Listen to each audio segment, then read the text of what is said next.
सोचो आप सुबह उठें और अपने घर के बाहर यूनियन जैक ब्रिटिश फ्लैग हवा में लहरा रहा हो। स्कूल की किताब में क्वीन का फोटो, महात्मा गांधी का नहीं। ट्रेन में चढ़ते वक्त एक बोर्ड टंगा, इंडियंस नॉट अलाउड। थोड़ा अजीब लगा। अगर 15 अगस्त 1947 ना होता तो शायद यही आपकी रियलिटी होती। और हाँ, हमारे इंडिपेंडेंस डे के कुछ ऐसे राज हैं जो स्कूल में कभी नहीं बताए गए। आज मैं आपको ले चलूंगा हिस्ट्री के छुपाए हुए चैप्टर्स में, जहाँ मिलेंगे सच जो किताब के बाहर है और एक अल्टरनेट दुनिया जो शायद हमारी होती। हमें हमेशा बताया गया कि ब्रिटिश सिर्फ गांधी जी के पीसफुल प्रोटेस्ट से गए, लेकिन ब्रिटिशर्स को असली डर एक और जगह से आ रहा था, नेताजी सुभाष चंद्र बोस और उनकी आजाद हिंद फौज से। 1945 में जब INA के सोल्जर्स का ट्रायल हुआ तो पूरा हिंदुस्तान उनके साथ खड़ा हो गया। फिर 1946 रॉयल इंडियन नेवी का विद्रोह, जवानों ने अपनी ही ब्रिटिश ऑफिसर्स के खिलाफ बगावत कर दी। ये देखकर ब्रिटिश समझ गए इंडियन आर्म्ड फोर्सेज उनके लिए लड़ने को तैयार नहीं है और बिना आर्मी के राज चलाना नामुमकिन। सोचो आज के सोल्जर्स अपने ही देश के खिलाफ हो जाएं, कुछ पल में सिस्टम टूट जाता। वही हुआ 1945-46 में। लॉर्ड माउंटबेटन का टाइम टेबल था इंडिपेंडेंस 1948 में दें, पर पार्टीशन के वक्त खून खराबा होता देख वो हिल गए और डेट एक साल पहले कर दी,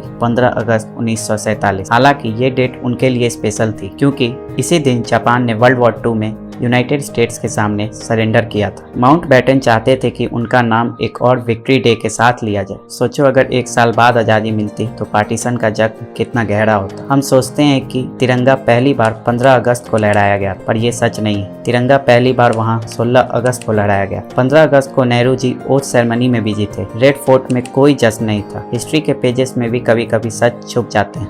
At the stroke of the midnight hour, ये लाइन हर इंडियन स्कूल में बजती है। ये स्पीच जवाहरलाल नेहरू ने 14 अगस्त 1947 की रात 11:55 पर कॉन्स्टिट्यूएंट असेंबली हॉल में दिया था, जो आज का पार्लियामेंट हाउस है। लेकिन ये स्पीच रात को इसलिए हुई ताकि ब्रिटिश पार्लियामेंट का टाइम मैच हो। गांव-गांव तक आज़ादी की खबर अगले दिन सुबह पहुंची। मतलब आज़ादी का पहला पल हम सब ने एक साथ महसूस ही नहीं किया। ठीक वैसे ही जैसे आपके घर में शादी हो और आप सेलिब्रेशन में एक दिन लेट पहुंचे, कैसा लगेगा? अब एक पल के लिए अपने दिमाग में तस्वीर बनाओ एक इंडिया की जहां 1947 में आज़ादी नहीं मिली। वॉलेट में महात्मा गांधी की फोटो के बजाय ब्रिटिश क्वीन का चेहरा होता, हिंदी सिर्फ एक रीजनल लैंग्वेज होती और सारे ऑफिशियल काम ब्रिटिश इंग्लिश में हो रहे होते। क्रिकेट फील्ड में तिरंगा नहीं यूनियन जैक होता। रेलवे स्टेशन पर बोर्ड लटक रहे होते, Indians not allowed. High class hotels और रेस्टोरेंट सिर्फ ब्रिटिश लोगों के लिए बनाया जाता और बॉलीवुड तो शायद कभी एग्जिस्ट ही ना करता। ब्रिटिश सेंसरशिप हमारी कहानियों को दबा देती। सोचो आज के गाने, मूवी, देसी स्टाइल, अपनी जुबान का स्वाद शायद कभी पैदा ही ना होता। इंडिपेंडेंस डे सिर्फ एक तारीख नहीं, एक एहसास है, एक कर्ज है जो हमारे फ्रीडम फाइटर्स ने अपने खून से चुकाया। जब भी तिरंगा हवा में लहराता है, एक पल के लिए सोचना कि अगर 15 अगस्त 1947 ना होता तो हम आज कैसे होते। आज़ादी का मतलब सिर्फ फ्रीडम नहीं, जिम्मेदारी भी है अपने देश को और बेहतर बनाने की, क्योंकि आज़ादी पाना मुश्किल था पर उसे संभालना और भी मुश्किल है। अगर ये कहानी आपको छुई तो शेयर करो ताकि हर इंडियन अपनी आज़ादी की कीमत समझ सके। और कमेंट में लिखो अगर आज भी ब्रिटिश रूल होता तो आपकी ज़िंदगी कैसी होती।